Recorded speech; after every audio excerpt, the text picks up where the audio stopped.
Madame, mademoiselle, monsieur, bienvenue à Metro News. Voici les principaux titres qui seront développés aujourd'hui.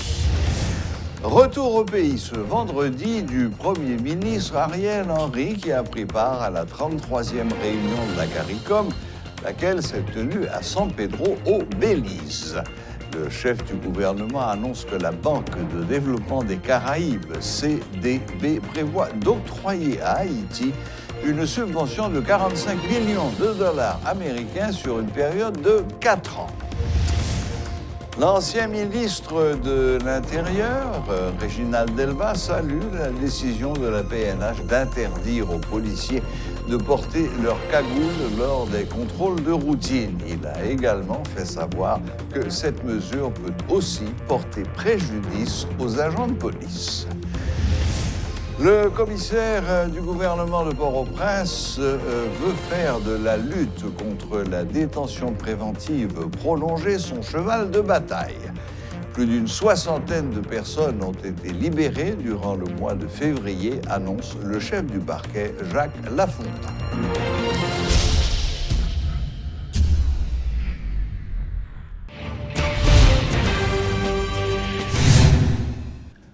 Le Premier ministre Ariel Henry est de retour au pays ce vendredi après avoir participé à la 33e réunion de la CARICOM. À son arrivée à Port-au-Prince, le chef du gouvernement a rencontré la presse afin de faire le bilan de son voyage à San Pedro au Belize. Selon M. Henry, la question de l'insécurité a été largement débattue lors de cette réunion.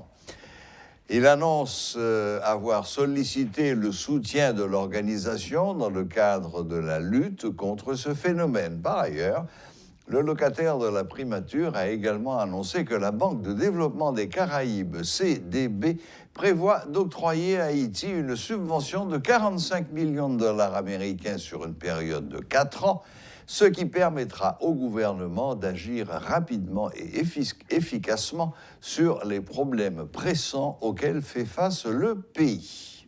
J'ai été à Belize pour plusieurs raisons.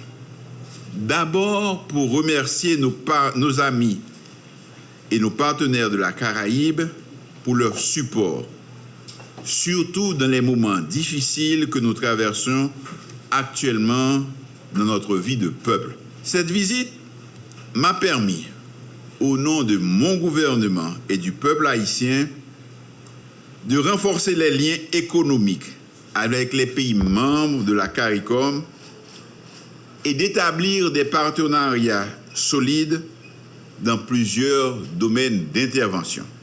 Dans CARICOM, c'est un pile pays qui pas gain un pile monde, mais qui est très riche. Donc, nous gagnons un pile pour nous bénéficier de coopération nous avec eux. Nous allons augmenter l'échange pour nous capables de saisir au maximum l'opportunité que nous gagnons avec eux. La question de l'insécurité a été largement débattue au cours de ces assises.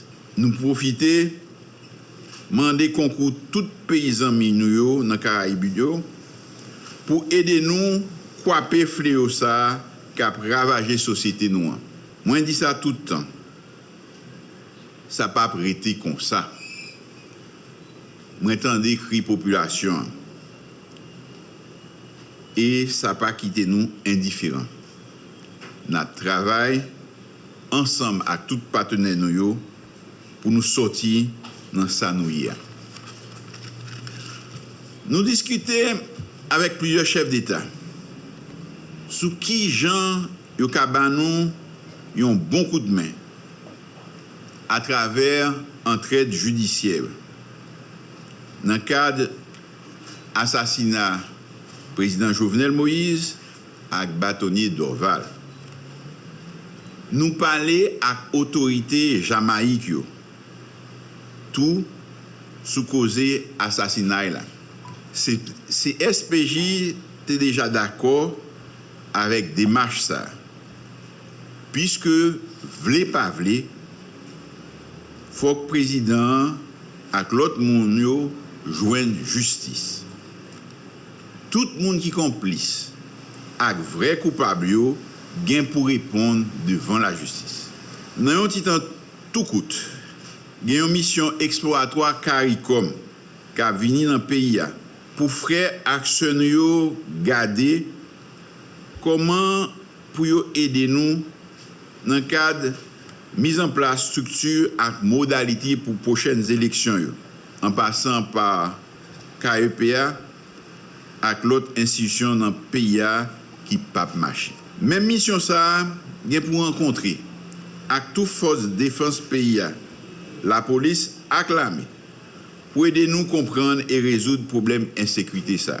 C'est un objectif mission exploratoire ça qui vient pour venir dans le pays très bientôt. Un autre avantage que nous tirons dans le voyage ça, dans Belize, c'est que la Banque de développement des Caraïbes, qui c'est la plus grosse institution financière dans la région, le CDB, prévoit accorder à Haïti une subvention de 45 millions de dollars sur une période allant de 2022 à 2026. Somme ça pour permettre au gouvernement d'agir rapidement et efficacement sur le problème qui pressé cap tourmenté nous. Surtout après passage séisme 14 août là. Changement climatique, c'était un autre problème que nous avons abordé. Nous convenu que nous mettions ensemble force nous pour lutter contre le changement climatique, puisque c'est un phénomène mondial qui menace la planète. 66 personnes, dont 2 femmes, ont été libérées dans le cadre de la lutte contre la détention préventive prolongée pour le mois de février, selon un bilan présenté à la presse ce vendredi par le commissaire du gouvernement de Port-au-Prince. Maître Jacques Lafontant a également fait savoir que les autorités prévoient d'intensifier les efforts en faveur des femmes, notamment en prévision du 8 mars, qui est la journée internationale des droits de la femme.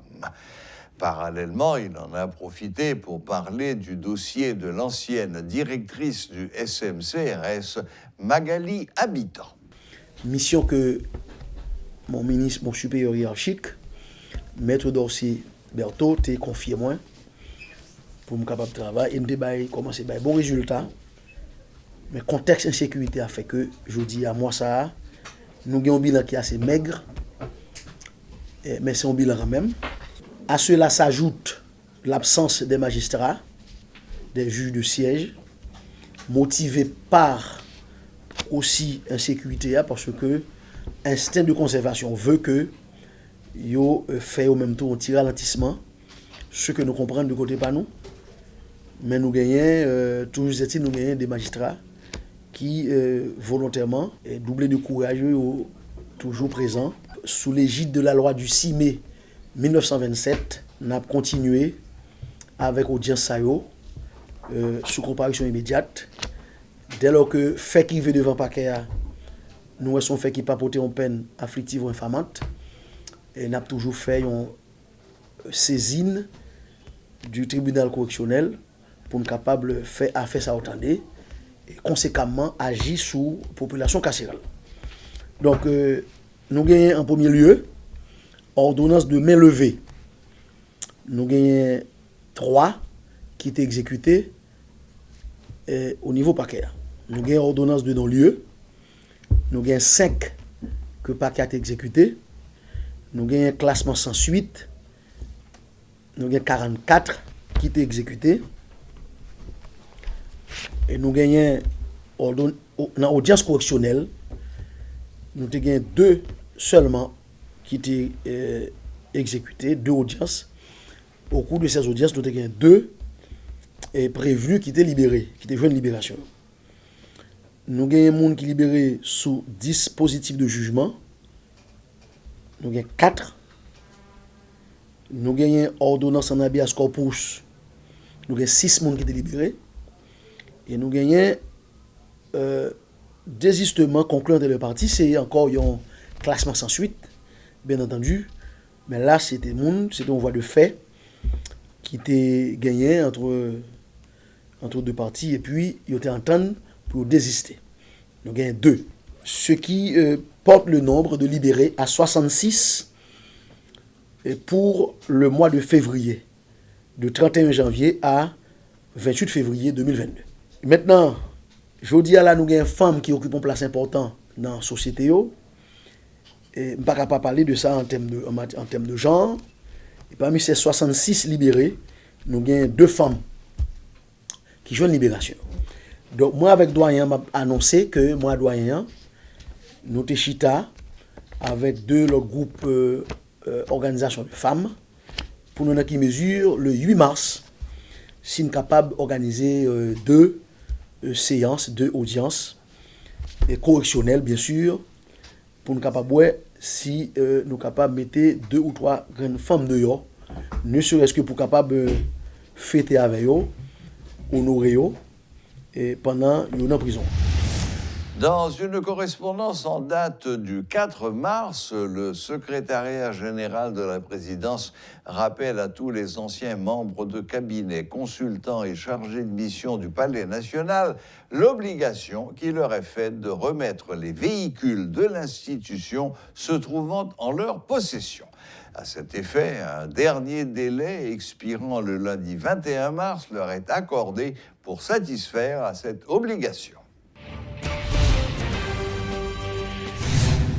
L'ancien ministre de l'Intérieur, Réginald Delva, salue la décision de la PNH d'interdire aux policiers de porter leur cagoule lors des contrôles de routine. Il a fait savoir que cette mesure peut aussi porter préjudice aux agents de police. Toutefois, l'ex-secrétaire d'État à la sécurité publique souhaite que la PNH soit beaucoup plus claire dans ses initiatives pour le bien de tous. Il en a aussi profité pour lancer un appel au réveil citoyen. Je pense que je ne dis à la chef police là, par rapport avec note qui sortit hier là, montrer à l'écoute de la population. Parce que là, il est rassurant dans la mesure où il y a pile voix qui est élevée par rapport avec mode opératoire ça, qui déroutait un pile monde.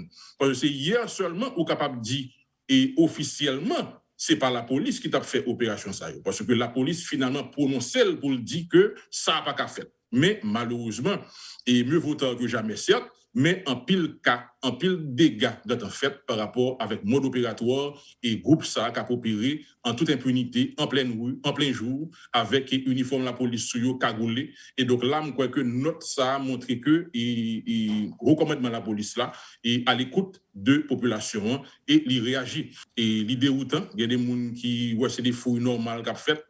Et ils ont commencé à préparer papier, commencé à tirer permis de conduire dans boîte à gants, et ils ont plusieurs machines devant eux, et puis son fouille normal. Ce n'est pas que dans une zone isolée, ils ont un fouille qui a fait. Ils ont une ligne machine qui campait devant, et puis qui a opéré un fouille normal et en pleine rue.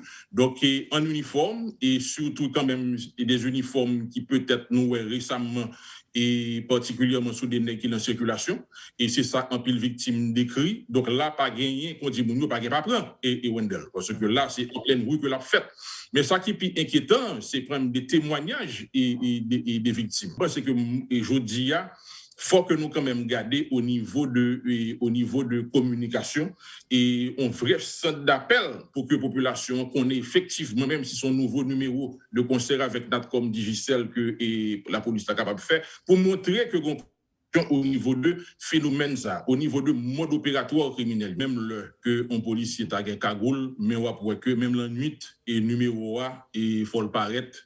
Et son obligation que le gagne pour ne pas cacher le numéro pour que n'importe qui monde et qui numéro et qui sous uniforme policier cap balle et en contravention ou bien cap interpellé pour une raison ou pour une autre parce que bandit c'est par rapport avec des autres ça ouais que la police l'a fait parfois ou qu'on a vivre en arrestation Wendell il y a des gens qui qu'on relé dit que mon kidnapping fait et puis la police après nous après c'est une arrestation que les gens ont fait là donc le fait comme ça bandit apprennent de lui et le fait le tout et parfois c'est des anciens policiers qui étaient dans le système là qui te comprennent mode opératoire là et puis qui agit et comme ça donc faut que effectivement numéro fondamental faut que machine la police là m'entend des gens notre là dit clairement identifié avec des numéros, même gens au début que l'été réussi. Et nous avons des mesures là pour qu'on y a là, et puis on va voir que un changement qui doit faire et puis tout le monde oublié question cagoule là, tout le monde oublié, et puis au Baldou, c'est directeur LB qui te prend décision, c'est lui qui t'a pris la fait parle,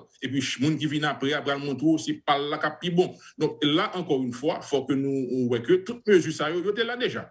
Donc n'oubliez, et puis Bandi à lui-même, il profite de eux, il récupère eux, et puis il profite et fait action que l'a fait. Et je pense que porte-parole là, fait pour qu'on y a là, pour en plus de notes là, et bah, on ça une conférence même qui pour permettre que la population mieux comprenne qui comportement pour gagner. Parce que pas oublier qu'il y a des gens qui essayent et faire demi-tour, ils tirent sur eux, il y a des gens qui tout simplement et par vérité, ils tirent sur eux et on peut apprendre que c'était des vraies patrouilles et policières. Donc, comportement, ça, il faut que je dis à là, on peut installer et au plus haut niveau, il faut que CSPN lui-même définisse encore une fois règle jouette là, qui comportement je dis à là pour gagner, pour pas attendre que c'est ton patrouille parce que je dis à là, en plus de et cagoule là, ou bien un policier son masque le mettait, et tant que c'est un masque Covid, et puis c'est yeux seulement qui paraît, et presque et tout le cagoule là qui pilla.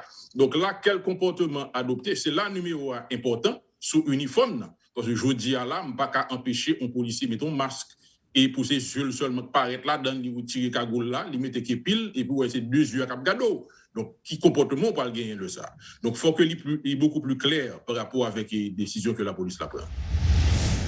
Le service maritime et de navigation d'Haïti, SEMANA, a célébré ce vendredi 4 mars le 40e anniversaire de sa création.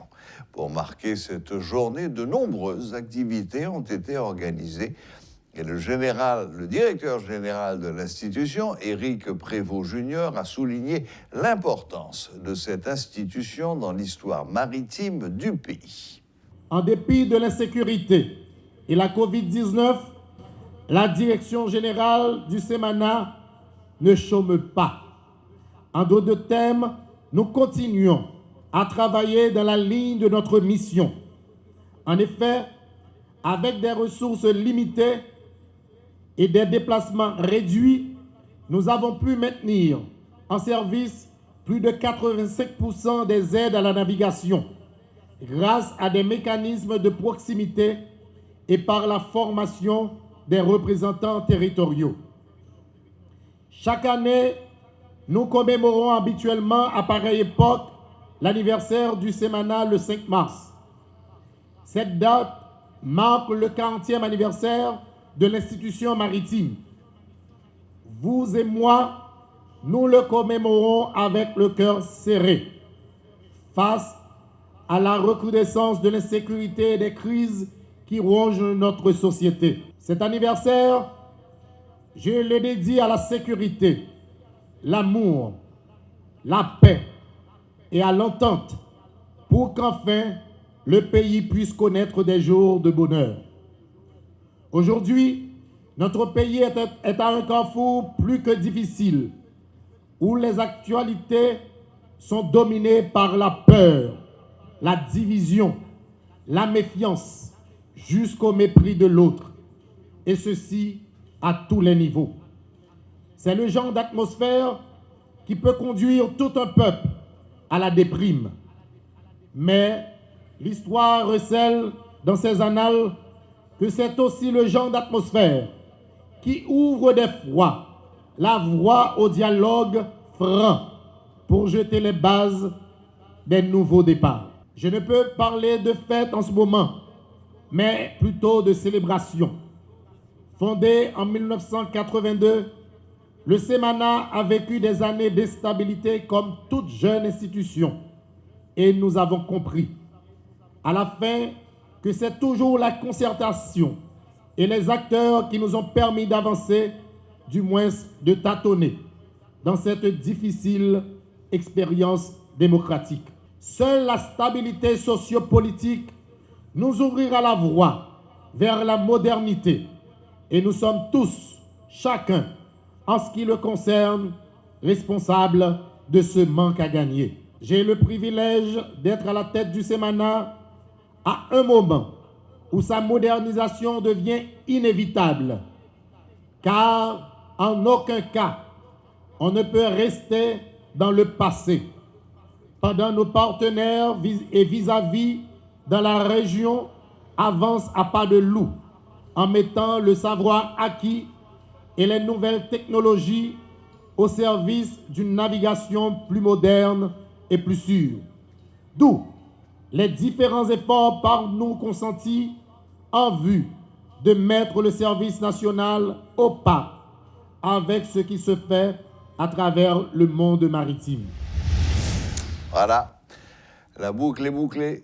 Merci de nous rester fidèles. Excellent week-end à toutes et à tous et à la prochaine, même heure, même chaîne.